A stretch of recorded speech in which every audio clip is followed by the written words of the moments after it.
Field marshal Syed Asim Munir نے Harvard business school کے طلبہ کے وفد کی ملاقات ہوئی۔ ISPR کے مطابق ہارورڈ بزنس اسکول کے طلبہ کا وفد مختلف ممالک کے طلبہ پر مشتمل تھا۔ ملاقات میں علاقائی عالمی صورتحال، پاکستان کی سیکیورٹی تنازع پر تبادلہ خیال کیا۔ خطے اور اس سے باہر امن و استحکام اور خوشحالی کے فروغ کی کوششوں پر بھی بات چیت ہوئی۔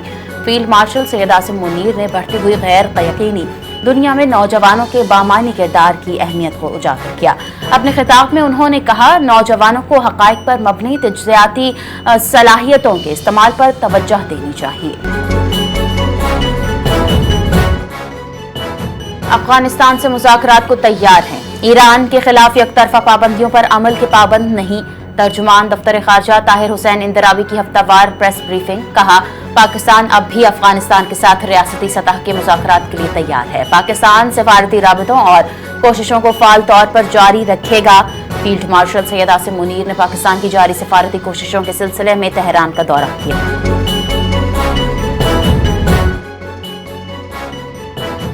پاکستانی بندرگاہوں کی کارکردگی بہتر بنانے کے لیے اہم اقدامات جاری۔ بندرگاہی نظام میں اصلاحات، جدید سہولیات سے تجارتی سرگرمیوں کے فروغ پر توجہ۔ بندرگاہی شعبے کے لیے عالمی معیار کا تربیتی ادارہ قائم کرنے کا منصوبہ۔ کسٹمز مراکز میں جدید اسکیننگ اور 24 گھنٹے آپریشن کی تجویز۔ CCTV نگرانی اور بہتر سیکیورٹی سے کارگو معائنہ تیز اور شفاف بنانے پر کام جاری ہے۔ ضلع کرم میں قیام امن معاہدے کی تجدید کے لیے ہونے والا جرگہ کامیاب۔ معاہدے میں پہلے مرحلے 4 ماہ کی تجدید، جس کے بعد 1 سال کی توسیع تصور کی جائے گی۔ ڈپٹی کمشنر کرم فہد وزیر کے مطابق جرگہ میں وتیزی اور علیزی قبائل کے درمیان ہوا۔ 4 ماہ کے لیے تمام قبائل امن معاہدے پر کاربند رہیں گے۔ 4 ماہ بعد اس معاہدے میں خودکار طریقے سے مزید 1 سال کی۔ وفاقی وزیر داخلہ محسن نقوی کا فیڈرل کانسٹیبلری ٹریننگ سینٹر شب قدر کا دورہ۔ محسن نقوی نے اینٹی رائٹ ون کی خصوصی تربیتی مشقوں کا معائنہ کیا۔ اہلکاروں کی پیشہ ورانہ صلاحیتوں، جدید تربیت اور آپریشنل تیاری کو سراہا۔ اینٹی رائٹ فورس کو جدید خطوط پر تربیت دی گئی ہے۔ وفاقی وزیر داخلہ محسن نقوی کا خطاب۔ سینٹرل جیل کراچی میں سیکیورٹی کے حوالے سے تقریب کا انعقاد۔ کراچی سینٹرل جیل میں سیکیورٹی انتظامات کو مزید مضبوط بنانے کے لیے اہم اقدامات۔ جیل انتظامیہ کو جدید سیکیورٹی وسائل فراہم کر دیے گئے۔ وزیر جیل خانہ جات علی حسن زرداری نے بھی سیکیورٹی انتظامات کا معائنہ کیا۔ تقریب کے دوران جیل کی سیکیورٹی ضروریات اور دستیاب وسائل سے متعلق حکام کی جانب سے بریفنگ دی۔ پاکستانی معیشت کے لیے بڑی خوشخبری، بحری شعبے میں 6 سے 9 ارب ڈالرز کی سرمایہ کاری کی تجاویز موصول۔ وفاقی وزیر بحری امور جنید انوار چوہدری کے مطابق خلیجی خطے میں بدلتی شپنگ سرگرمیوں کے باعث پاکستان عالمی سرمایہ کاروں کی توجہ کا مرکز بن رہا ہے۔ سرمایہ کاری کی تجاویز میں کارگو ٹرمینلز، LNG، آئل اور کنٹینر ٹرمینلز کی تعمیر شامل ہے۔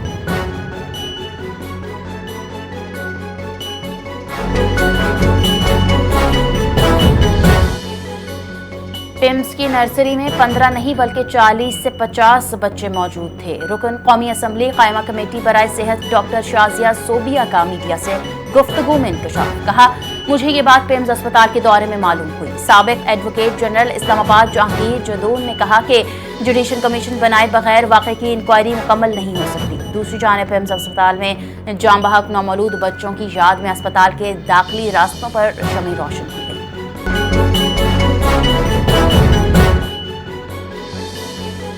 سینیٹر فلک ناز چترالی نے سانحہ پیمز پر وفاقی وزیر صحت مصطفیٰ کمال کو آڑے ہاتھوں لے لیا۔ اسلام آباد میں 2 اسپتال سنبھلتے نہیں، اچھل اچھل کر کہتے ہیں نیا صوبہ بنائیں گے۔ سینیٹر اجلاس کے دوران سینیٹر فلک ناز چترالی کا اظہار خیال، کہا وزیر صحت سینٹ میں پیمز کے قصیدے پڑھ رہے تھے، شرم سے ڈوب مرنا چاہیے۔ اس دن پیمز گئی، سیکیورٹی گارڈز نے ہمیں دھکے دے کر باہر نکال دیا۔ بچے شاپنگ بیگ میں والدین کو دیے گئے، کہاں کہہ ہے کسی کو بتانا نہیں۔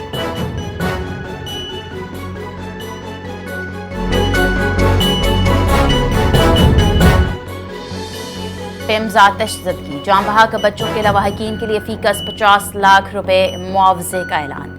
حکومت کی جانب سے جاری ایک بیان میں کہا گیا کہ مالی معاونت قیمتی انسانی جانوں کا نعم المدل نہیں، یہ اقدام غمزدہ خاندانوں کے دکھ میں کچھ مداوا کرنے کی کوشش ہے۔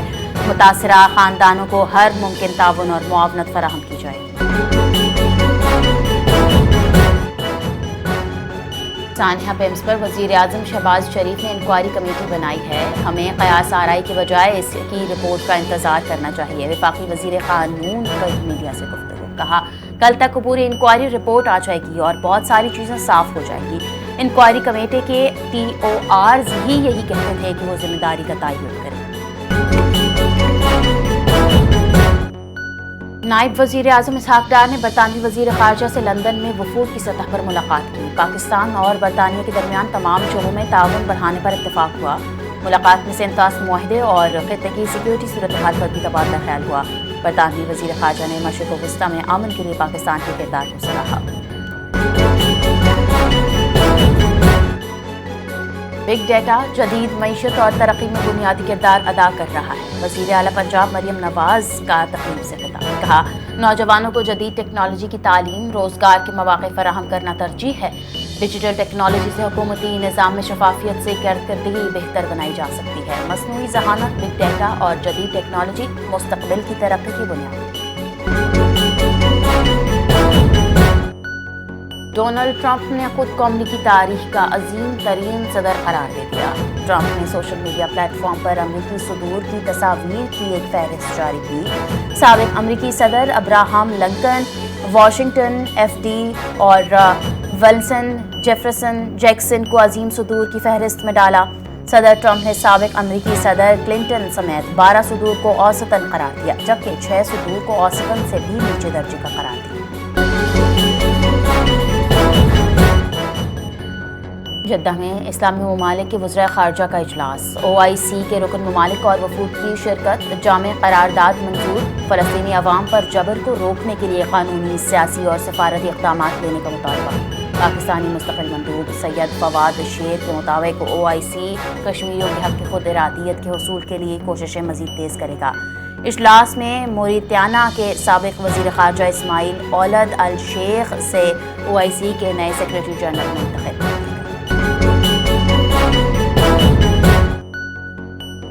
امریکی صدر ڈونلڈ ٹرمپ کا ایک اور متنازع فیصلہ، نہر اونٹاریو کا نام بدلنے کا صدارتی حکم جاری کر دیا۔ کہا نہر اونٹاریو اب نہر امریکہ کہلائے گی، اب سمندروں کے نام بدلنا باقی ہے۔ کینیڈین وزیر اعظم مارک کارنی نے ٹرمپ کا فیصلہ مسترد کر دیا۔ کہا نہر اونٹاریو کا نام امریکہ کے اعلان آزادی اور کینیڈا کی کنفیڈریشن سے بھی پرانا ہے، یہ ہمیشہ نہر اونٹاریو ہی رہی۔